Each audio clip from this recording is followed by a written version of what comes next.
ಶ್ರೀ ಪರಂಜ್ಯೋತಿಯ ಪವಾಡ. ಇದು ಬೆಂಗಳೂರಿನ ಪ್ರಭಾಕರನ್ ಎಸ್ ಅನ್ನುವರಿಗೆ ಆದಂತಹ ಅನುಭವ. ಅವರು ಹೀಗೆ ಹೇಳುತ್ತಾರೆ: ಇತ್ತೀಚೆಗೆ ನಾನು ಅಪಘಾತಕ್ಕೊಳಗಾಗಿದ್ದೆ ಮತ್ತು ನನ್ನ ಎಡಗೈ ಮೊಣಕೈ ಕೀಲು ಸ್ಥಾನಪಲ್ಲಟವಾಗಿತ್ತು. ನಾನು 2 ಬಾರಿ ಆಪರೇಷನ್ ಮಾಡಿಸಿದೆ, ಆದರೆ ನನ್ನ ಮೊಣಕೈಯನ್ನು ಸರಿಯಾಗಿ ಮರುಹೊಂದಿಸಲು ಸಾಧ್ಯವಾಗಿರಲಿಲ್ಲ.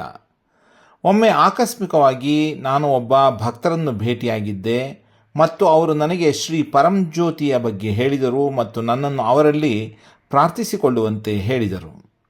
ನಂತರ ನಾನು ಪ್ರಕ್ರಿಯೆಗಳಿಗೆ ಹಾಜರಾಗಲು ಪ್ರಾರಂಭಿಸಿದೆ. ಯಾವುದೇ ವೈದ್ಯರು ನನಗೆ ಸಹಾಯ ಮಾಡದ ಕಾರಣ ನಾನು ಅಸಹಾಯಕತೆಯಿಂದ ಶ್ರೀ ಪರಂಜ್ಯೋತಿಯನ್ನು ಪ್ರಾರ್ಥಿಸಿದೆ ಮತ್ತು ಮೊಣಕೈಯನ್ನು ಸರಿಯಾಗಿ ಹೊಂದಿಸುವಲ್ಲಿ ಹಿಂದಿನ ಶಸ್ತ್ರಚಿಕಿತ್ಸೆಯು ನಿಷ್ಪರಿಣಾಮಕಾರಿ ಎಂದು ಸಾಬೀತಾಗಿತ್ತು. ನಾನು ಶ್ರೀ ಪರಂಜ್ಯೋತಿಯಲ್ಲಿ ಸಂಪೂರ್ಣ ವಿಶ್ವಾಸ ಮತ್ತು ನಂಬಿಕೆಯೊಂದಿಗೆ ಪ್ರಕ್ರಿಯೆಗಳಿಗೆ ಹಾಜರಾಗುತ್ತಿದ್ದೆ. ನನ್ನ ಮೊಣಕೈ ನೋವು ಕಡಿಮೆಯಾಗತೊಡಗಿತು ಮತ್ತು ಈಗ ನಾನು ಯಾವುದೇ ತೊಂದರೆ ಅಥವಾ ನೋವು ಇಲ್ಲದೆ ನನ್ನ ಕೈಯನ್ನು ಸರಿಯಾಗಿ ಚಲಿಸಲು ಸಾಧ್ಯವಾಗತೊಡಗಿತು. ಇದೆಲ್ಲವೂ ವೈದೇಶ್ವರ ಶ್ರೀ ಪರಂಜ್ಯೋತಿಯವರ ಕೃಪೆಯಿಂದ ಮಾತ್ರ ಸಂಭವಿಸಿತ್ತು. ಆರೋಗ್ಯ ಪ್ರದಾತ ವೈದೇಶ್ವರ ಶ್ರೀ ಪರಂಜ್ಯೋತಿಗೆ ಜಯವನ್ನಿ.